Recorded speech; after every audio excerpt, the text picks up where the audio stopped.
Bismillahirrahmanirrahim. I'm Muhammad Asif Gumman and today we'll discuss cause and effect. Let's start.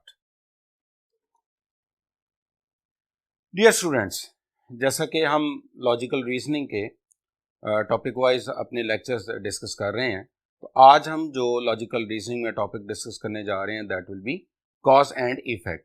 तो चलिए हम शुरू करते हैं. देखिए, कॉज एंड इफेक्ट में कॉज इज समथिंग जो कि किसी आउटकम को या इफेक्ट को या रिजल्ट को प्रोड्यूस करती है, या किसी कंडीशन की वो रीजन होती है. किसी भी इवेंट की रीजन को हम कॉज कहते हैं और वो उस इवेंट के जो आउटकम को प्रोड्यूस करती है, और वो आउटकम या रिजल्ट इफेक्ट कहलाता है. फॉर एग्जाम्पल, जैसे कि आप यहाँ पे देख रहे हैं कि इस जो प्लांट को जब वाटर दिया जाएगा, पानी दिया जाएगा, तो उसका ये होगी उसकी रीजन, ये उसकी कॉज. अब उसके रिजल्ट पे क्या होगा कि प्लांट ग्रो करेगा, और जो ग्रो करना है वाटर के रिजल्ट में that will be its effect. तो कॉज उस जो इवेंट की, उस कंडीशन की रीजन को कहते हैं जिसकी वजह से कोई इफेक्ट, कॉन्सिक्वेंसेस या रिजल्ट प्रोड्यूस होता है, और रिजल्ट इफेक्ट उस रिजल्ट या आउटकम को कहते हैं जो किसी जो कॉज की वजह से प्रोड्यूस हुई हो, तो उसको हम कॉज एंड इफेक्ट कहते हैं. फॉर एग्जाम्पल, जैसे देखें, अ ब्लिजर्ड हिट द सिटी, ये कॉज हो गई. All the schools were closed, school सारे बंद हो गए, ये इफेक्ट हो गया. हम इसके दरमियान में अगर सो या देयरफॉर लगा दें, सो और देयरफॉर जो ये मार्कर्स होते हैं, तो a blizzard hit the city and all the schools were closed, तो ये कॉज हो गई, ये रीजन है स्कूल्स के बंद होने की, जिसकी वजह से स्कूल बंद हुए, और ये उसका आउटकम है कि जब वो हिट किया तो उसके रिजल्ट पे क्या हुआ कि स्कूल सारे बंद हो गए. तो रिजल्ट को हम, ये रिजल्ट हो गया, रिजल्ट को हम इफेक्ट कहते हैं, और उस कॉज को, हैपनिंग को, जो रीजन को जिसकी वजह से ये रिजल्ट आया है, उसको हम कॉज कहेंगे.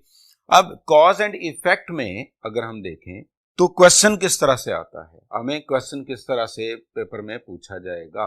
तो क्वेश्चन देखिए, क्वेश्चन का फॉर्मेट ये है कि आपको दो स्टेटमेंट्स दी जाएंगी, उसमें स्टेटमेंट वन और statement two statements have been given, और देन फिर उसके बारे में सर्टेन ऑप्शंस होंगी. अब जैसे स्टेटमेंट वन क्या दी, The government has imported large quantity of rice as per trade contract with other countries. यानी कि स्टेटमेंट वन में उसने एक स्टेटमेंट दी है, The government has imported a large quantity of rice as per trade contract with other countries. Statement two क्या है, The price of the rice reduced sharply in the domestic market. अब ये दो statements आपको provide कर दी.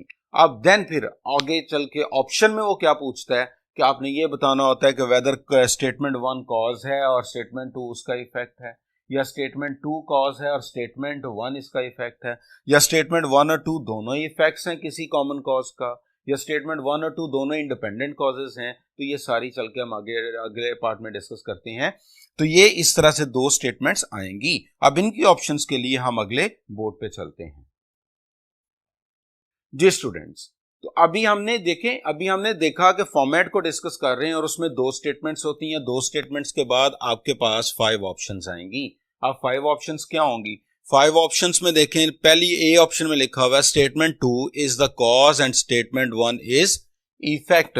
यानी कि statement to जो है वो कॉज होगी, स्टेटमेंट वन जो है वो इफेक्ट होगा. और इसी तरह से बी ऑप्शन में अगर देखें तो क्या statement one is the cause and statement two is the effect.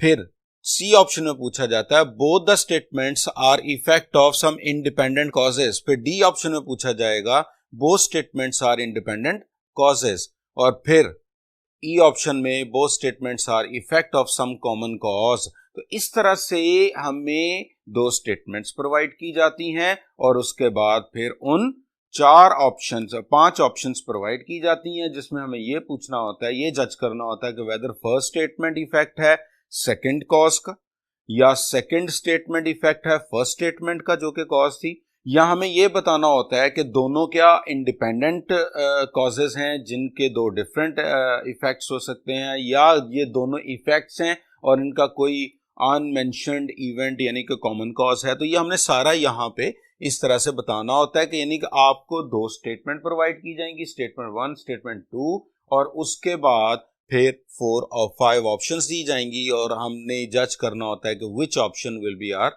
Answer. इसी तरह से अगर हम देखें तो किसी भी जो वैलिड कॉज होती है, कोई भी जो वैलिड कॉज होगी, उसके लिए दो तरह की कंडीशंस होती हैं। उस कॉज को इधर नेसेसरी होना चाहिए या सफिशिएंट होना चाहिए, या तो दो तरह की कंडीशंस हो गई। किसी भी there are two types of condition जो कि किसी भी कॉज के वैलिड होने के लिए लाजमी है। और for the valid cause there are two conditions, one is necessary and second one is sufficient. अब नेसेसरी कंडीशंस क्या होती हैं कि जिसमें without that condition event will not occur, यानी कि अगर वो कंडीशन नहीं होगी तो इवेंट नहीं होगा। वो अगर कंडीशन नहीं होगी तो इवेंट नहीं होगा।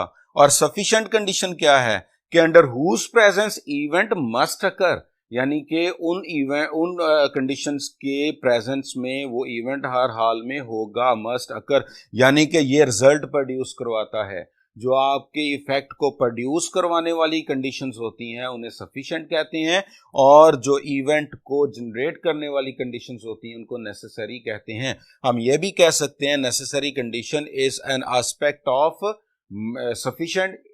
Necessary condition it self sufficient भी हो सकती है और उसका वन एस्पेक्ट भी हो सकती है। देखिए इस एग्जांपल से, for life to exist on earth we require, यानी कि अर्थ पर लाइफ के एग्जिस्ट करने के लिए हमें क्या क्या चाहिए। नंबर 1 एयर चाहिए, नंबर 2 वाटर चाहिए, नंबर 3 फूड चाहिए, यानी कि three things we require for a life to exist on earth, यानी कि एयर, वाटर एंड फूड। अब देखिए एयर लाइफ के जनरेट करने का एक लाजमी हिस्सा है, नेसेसरी है अकेले। वाटर भी उसके लिए नेसेसरी है, फूड भी उसके लिए नेसेसरी है। अब ये तो हो गया नेसेसरी एलिमेंट्स जो किसी भी चीज के प्रोड्यूस करने के लिए जरूरी होते हैं, उनको नेसेसरी कंडीशंस में आ जाता है। और ये तीनों नेसेसरी हैं, इंडिविजुअल हो तो ये नेसेसरी हैं। लेकिन आप क्या कर सकते हैं कि ए ऑप्शन भी नेसेसरी हो गई, बी भी नेसेसरी हो गई और सी भी नेसेसरी हो गई।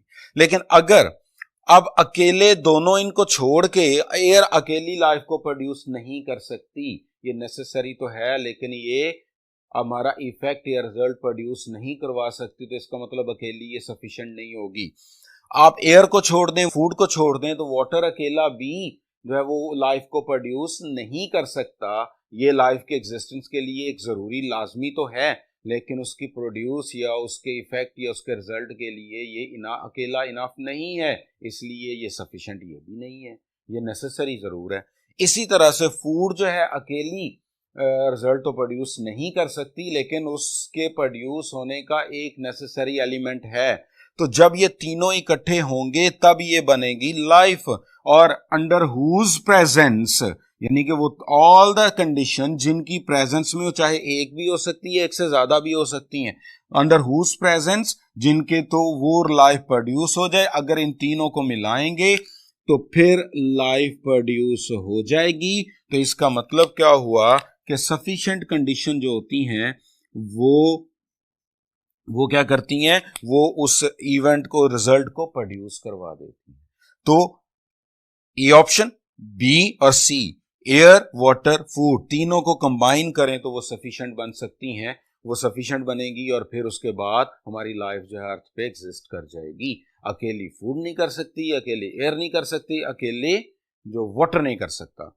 तो लेकिन तीनों अपनी अपनी जगह पे इंडिविजुअलिटी में वो तीनों नेसेसरी एलिमेंट्स हैं, और उनके अगर अदम मौजूदगी में लाइफ एग्जिस्ट नहीं हो सकती, लेकिन वो अकेले भी इनफ नहीं है कि वो अपनी लाइफ को एग्जिस्ट कर सकें, वो तीनों को मिलना पड़ेगा। और जब वो तीनों इकट्ठे होंगे तो वो सफिशिएंट कंडीशंस बन जाएंगी। इसीलिए किसी भी एक वैलिड कॉज के लिए ये दोनों कंडीशंस का होना लाजमी है कि नेसेसरी कंडीशन और सफिशिएंट कंडीशन। अब नेसेसरी अकेले एक अगर एलिमेंट है, नेसेसरी कंडीशन तो वो इटसेल्फ सफिशिएंट भी हो सकती है, सफिशिएंट कंडीशन का नेसेसरी होना लाजमी नहीं है, लेकिन नेसेसरी जो है वो सफिशिएंट अकेले में नहीं हो सकती, हो भी सकती है, नहीं भी हो सकती। तो इस तरह से ये हमने एग्जाम्पल के जरिए अब समझा। अब हम आगे चलते हैं जी, हम अपनी कॉज को अभी मजीद डिस्कस करेंगे और उसके लिए हम अगले बोर्ड पे चलते हैं।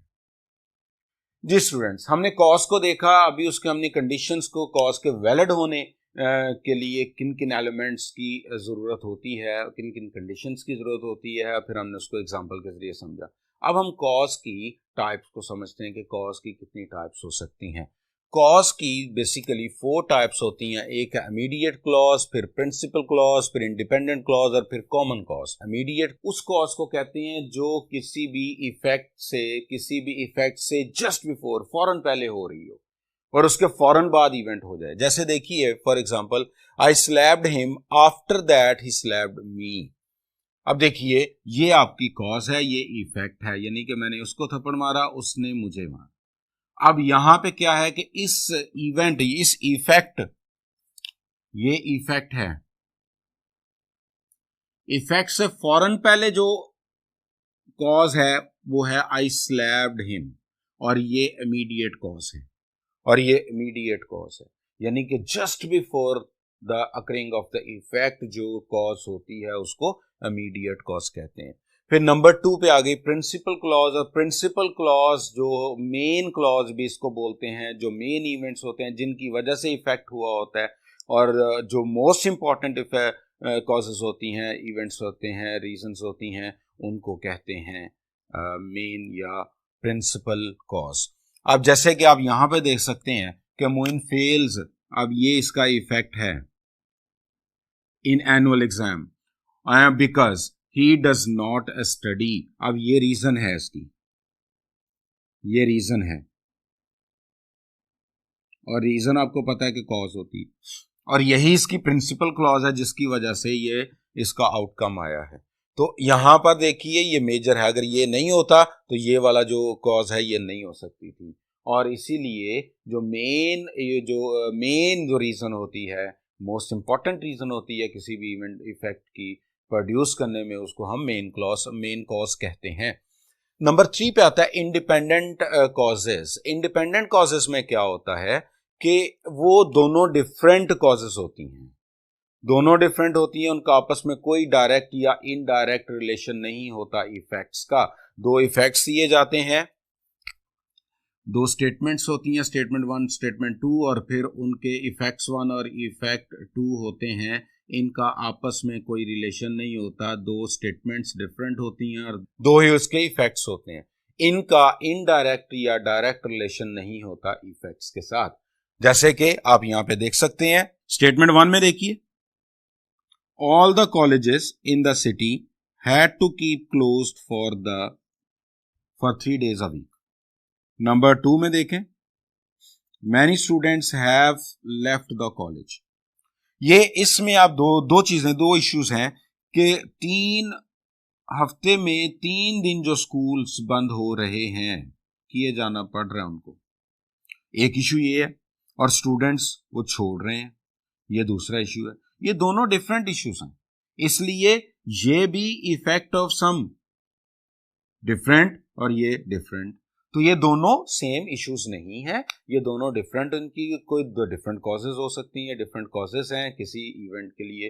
तो इसका मतलब क्या हुआ कि ये दोनों इंडिपेंडेंट हैं, ये दोनों डिपेंडेंट नहीं हैं, ये दोनों कॉमन नहीं है, ये दोनों जो है वो इंडिपेंडेंट कॉजेज के तौर पे आते हैं, जिनका आपस में इफेक्ट्स के साथ कोई भी रिलेशन नहीं होता।